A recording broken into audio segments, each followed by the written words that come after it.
In the Mind of Demise, Part 1, Power of the Judas.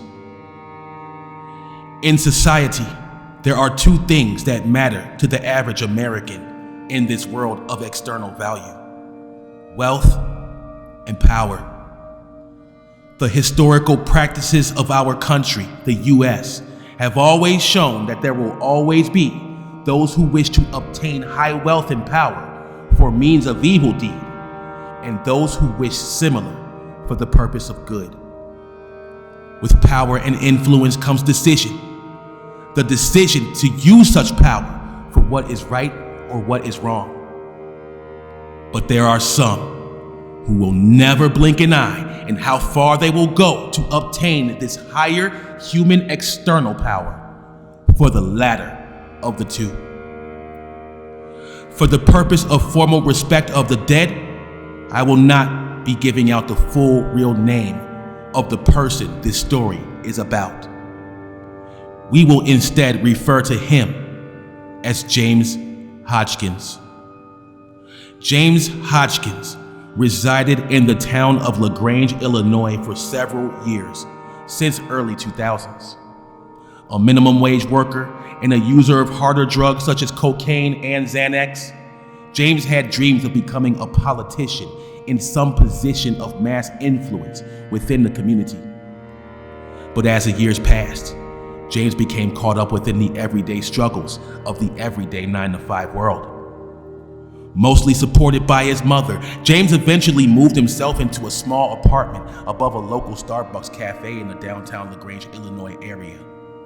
And it would be this very decision of location that would ultimately sink him down a spiral of misery that led to the demise of himself.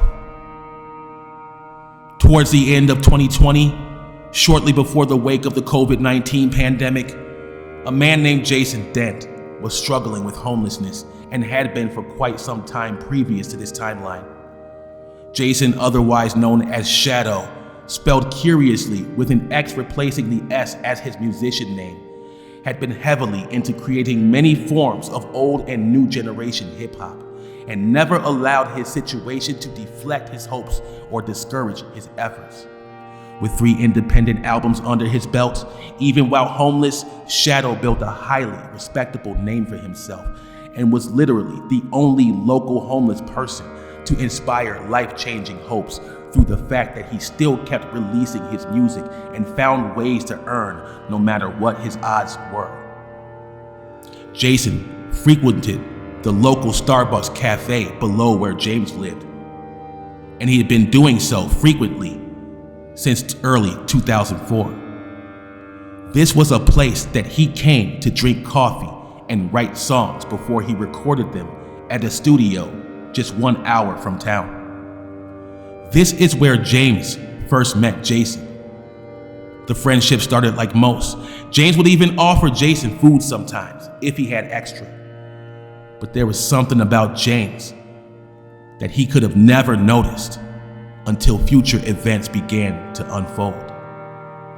See, Jason was very humbled as a homeless man for so many years, even though his external demeanor and even many of his rap lyrics obtained very beast-like qualities. The local children within the area respected him highly because they viewed Jason, aka Shadow, as the man who fought darkness and beat the odds. Jason saw this respect from the youth as a way to help redirect them from the upcoming evils they are being led into, as he would often put it to others. And when kids came to him with questions or respect, he was never quick to turn them away. They loved his music and his determination under fire. Jason was well respected without really trying. But a darker cloud was forming over the friendship between James and Jason, because James himself deep down began to grow some resentment for the respect Jason was always receiving so effortlessly. Months passed and 2020 was nearing its end. One fall night, James and Jason were standing outside of the Starbucks cafe when they both noticed a very young girl walking a dog just across the street from them. She was being catcalled by a group of men in their mid-20s, a group of Middle Eastern men, all with expensive-looking cars, external type factors that any female at any age typically becomes impressed by. James and Jason called the group out as Jason pretended to snap pictures of the event with his cell phone.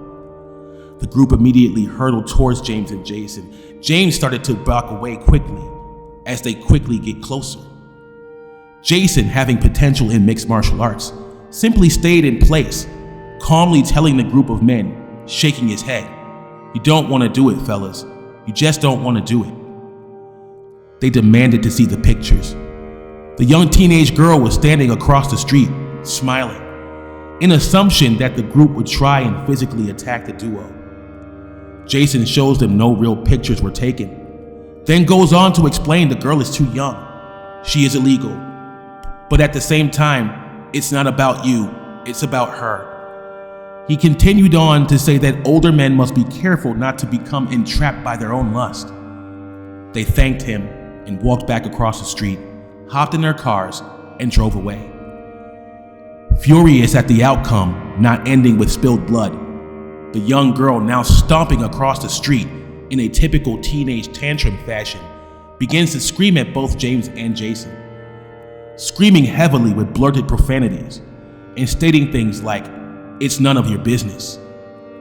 Jason and James asked the girl, "How old are you?" The girl stated she was about to be 17 in a month. Jason and James went on to explain that everyone in town just watched such a disturbing event, and that they took action before any police were called. It'll be fair to note that witnesses were very disturbed at how publicly normal they were making the event seem. But James makes a statement that flipped the entire good deed against them both. James made the statement saying, "Why would you want them? They're just dirty Arabs." You will excuse me if I do not warn of such offensive words, as this story is very relevant as to how strong the battle of good versus evil truly is. The girl begins to get more frantic and started calling them both racist, as opposed to singling out the one who had even made the statement. Jason began to pull back, knowing James had said something he did not want to be associated himself with. Shortly after, the police were called. Turned out, once the girl left out of sight, she made a harassment call. Everything was explained, even by witnesses, and James and Jason were free to leave. But it would be this very event, this very night, that would change Jason for the better and James for the absolute worse. To be continued.